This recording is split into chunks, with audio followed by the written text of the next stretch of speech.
caaxaan mi ngi ci penc bi mu weer ko tey jii it c'est autour de Saliou Gueye doo mës a dañ di am gàcce ci penc bi doo mës a am lu naqari fu amul tax parce que libération mooy génne fen yi ak sa journal yor-yor nga dem toog Sénégal set jàkkaarloog sa booy bi mu toog di la orienté nga toog di fen di manipuler Sénégalais yi n'oublions pas que c'est même Saliou Gueye kii ngeen di gis nii moo dàq fen Sénégal kii ngeen di gis nii moo dàq manipuler Sénégal kii ngeen di gis nii magum yor-yor yu jamonoy firaaw na la mën na tas réew mën na tas penc ci ay fen ak ay kàcc mi ngi nii ngeen jàkkaarloo di muy Saliou Gueye moo toogoon ci plateau boobu mu toog jàkkaarloo booyam boobu gëmloo Sénégalais da leen Lat Diop am na compte Mame Mbaye Niang am na compte SCI Niang bu xaadi bu num tudd sax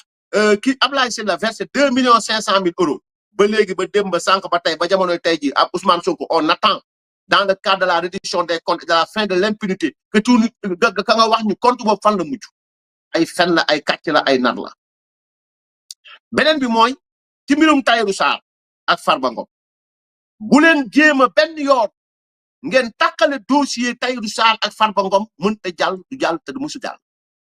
Tahirou Sarr ak Farba Ngom ngeen jàppandoo biñ leen 125 milliards dugal ci turu yu leen neex dugal ci turu Amadou Sall dugal ci turu Ibrahima Ba dugal ci Waly Ballago Seck dugal ngeen ci ku nekk ci ay affaire du 125 milliards léegi justice bi mi ngi tàqal ñi benn par benn mu commencé leer ci bopp Sénégalais yi de ces 125 milliards n'était que benn bulle boo xamante ni ci bopp Ousmane Sonko newoon mu doon kàcc askan bi dem ngeen ba mu commencé leer ngeen bëgg ñëw nërmërlal askan bi dañuy ànd ñu déglu Saliou Gueye après ñëwaat ñu leer incha allahu taala. Un mensonge. ok oui. ok alors Serigne Saliou xam naa dañuy njëkkanteeg waxtu wi benn rek ci tënk rek alors que conclure maintenant par rapport à cette justice là parce que ñu ngi dugg 2026 askan wi ba tey seen yaakaar a ngi fi jàpp ne lu bëri dina leer ak li ngeen woote ci projet bi ak li ngeen woote tamit pay na ci soppi système bi tey. gis nga man de li ma jàpp mooy. waaw parce que dafa bëri xew-xew yi fi am justice bi am na ñoo xam ne ba tey kontaanuñu de. non du kontaanuñu xamul tax. waaw parce que dafa am benn jéego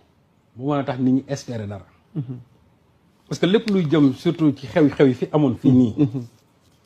amul benn jéego boo xam actuellement am na parce que temps yi ci ginnaaw dégg naa ay auditions yi fi doon am sur kii nii mais après ça c'est éteint. les choses sont au ralenti. non parce que bëggoon naa ci dikk benn comme rétrospective la rek.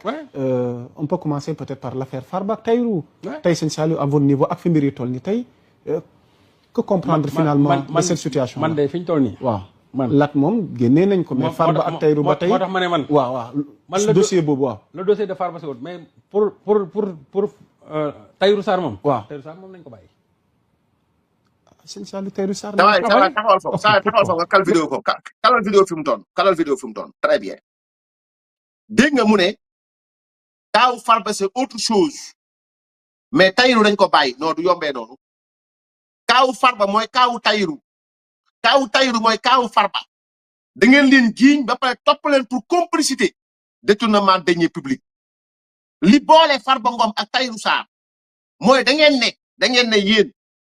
Farba Ngom dafa jaay kër Tahirou Sarr fay ko ci deniers publics yi loolu ko Tahirou Sarr fay à hauteur maanaam loolu noonu bu ñu ko toppee Tahirou dafa def dem ci deniers publics yi sàcc ko roppat ko ñëw jox ko Farba Ngom mu defee ko neen noonu ngeen tiñ leen blanchiment de capitaux détournement de deniers publics extorsion sur les deniers publics et complicité de ce chef loolu ngeen leen jiiñ ñoom ñaar ngeen dégloondoo ñoom ñaar ngeen dóorandoo daanaka mandat dépôt ñoom ñaar seen audition teglante kon dossier bi doon ko mës a tasaare li ngeen di yoon ak noo ko xam kon tey mënu leen fexe ba setal Tahirou Sarr dugal Farba Ngom mënu leen fexe ba setal Farba Ngom dugal Tahirou Sarr ñoom ñaar ñooy ànd yas xabaani maa ànd fekkee mën nañu ko waxee noonu ñoom ñaar ñooy ànd ñu dellu ñu déglu. Tahirou Sarr lan liñ koy tuumaal. mën nañ ci dëkkaat allez-y. waaw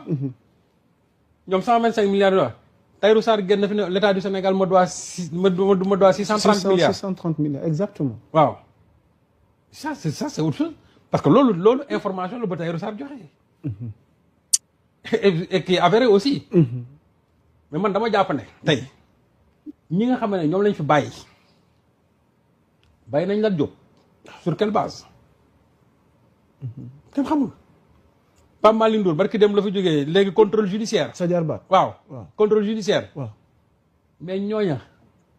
lan lañ def loo xam ne lu Tahirou wala Tahirou def loo ñoom luñ defut comme que kay dañuy bàyyi rek te on est sur la même trajectoire man jàpp naa ne Tahirou Sarr mën nañ ko bàyyi. man de fu ñu bàyyi Lat Diop mën nañ faa bàyyi Tahirou Sarr surtout que Tahirou Sarr moom dafa tax. donc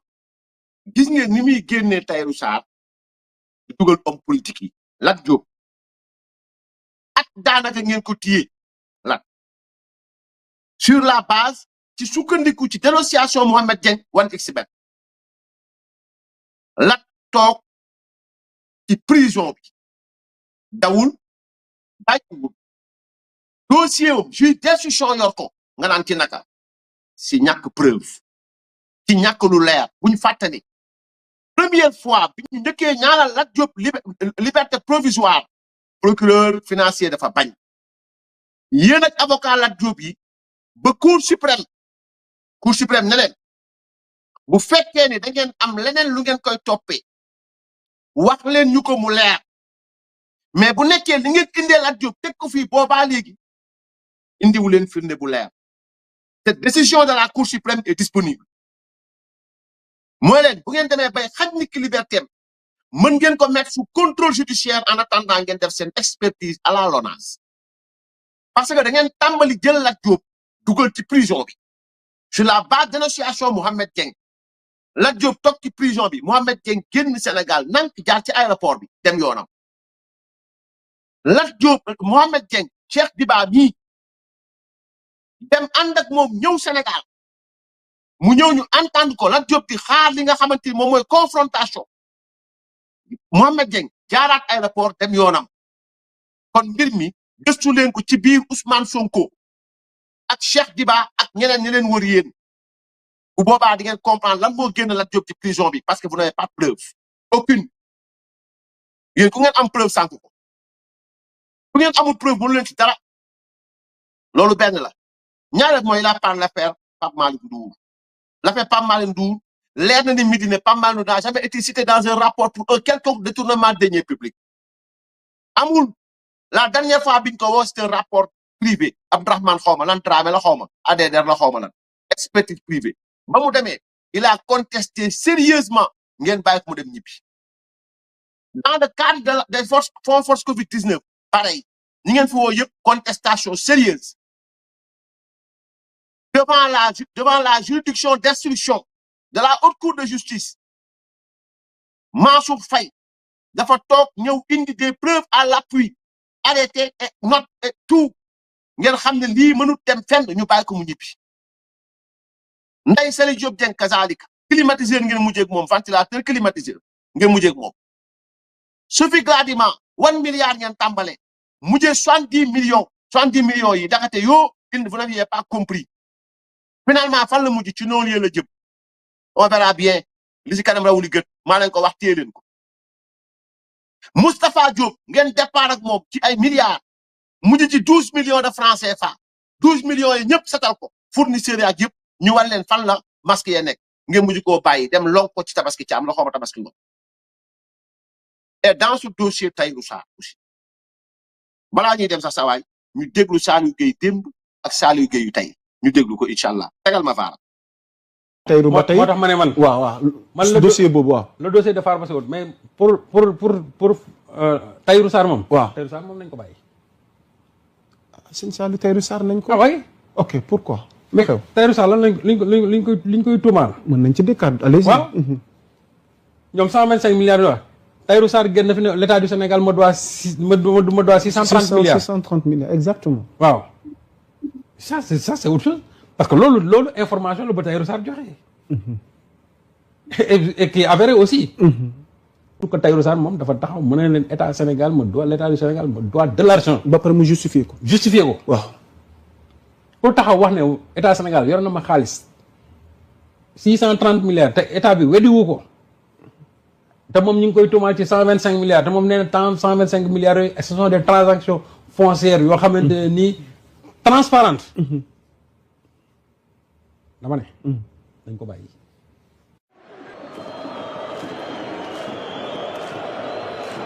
On a évoqué l'histoire de 125 milliards. Ok. tudd ci Tahirou Sarr. tudd ci Farba Ngom. Mouhamadou Ngom di Farba. waaw ba Farba ñu lever son immunité parlementaire mu toog di xaar ñu woo ko. mais mbir mi dafa concerné wul Farba ak Tahirou Sarr kese. waaw parce que xam nga bu ñu waxee 125 milliards. ci biir 125 milliards yooyu le dossier des 94 milliards da ciy dugg. parce que dossier 94 milliards yi n'oublions pas que dafa am 46 milliards yoo xam ne déjà Tahirou fayeku na ko. lettre de confort yooyu ñu ko defal ba mu dem percevoir xaalis bi de façon indue mais il va falloir que ñooñu ñu woo leen te peut-être que boobu mooy feeñ rek mais est-ce que amul yeneen lettre de confort yoo xam ne defal nañ ko Tahirou Sarr ci yeneen aussi yu mel ni l'histoire des 94 milliards parce que les gens pensent que bu ñu tuddee Tahirou rek c'est le TF 1451 déedéet ëpp na foofu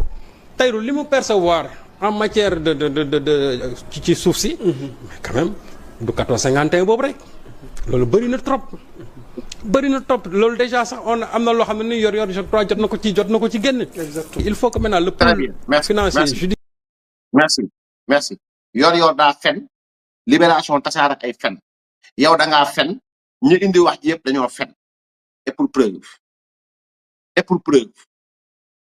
danaa leen jàngal tey loo xam ni rapport supplétif la bu procureur financier def dolli ko ci dossier Tahirou Sarr ma wax leen fan la mucc ce rapport du commissariat central bu Sénégal Dakar le juge d'instruction dafa def naa ne li ñuy wooyee réquisitoire supplétif jébbal ko ki nga xam ni mooy juge d'instruction ban juge d'instruction la mooy juge d'instruction bu comment dirais-je nu mu tudd sax juge d'instruction bu comment dirais-je may leen ma tuuti damay bañ a juum damay wax lu leer juge d'instruction en charge du deuxième cabinet d'instruction près le tribunal de grande instance hors classe de Dakar. Ce rapport de l'officier de police Ismaïla Goudiaby. Ce rapport de 16 pages 17 sax laay wax ce rapport 17 pages a été fait en 2025 le 22 janvier précisément sur le numéro 05/SU/BRB. Ñu exécuter les instructions du juge du deuxième cabinet dolli ci dossier Tahirou Sarr beneen wax boo xam ni bokkul woon ci liñ ko toppee woon moo wax ne lan la police mujjee wax juge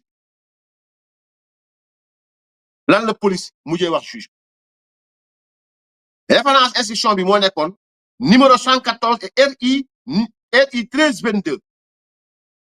moom la nekkoon lan lañ doon toppee Tahirou Sarr ci réquisitoire du supplétif bi mooy faux et usage de faux en écriture authentique et privée escroquerie portant sur les deniers publics escroquerie et complicité de ses chefs lii mooy di juge bi visé woon sant enquête bi la sûreté urbaine notamment Ismaïla Goudiaby qui a fait un rapport 17 pages transmis au juge du deuxième cabinet le 22 janvier 2025. Dans ce rapport, il dit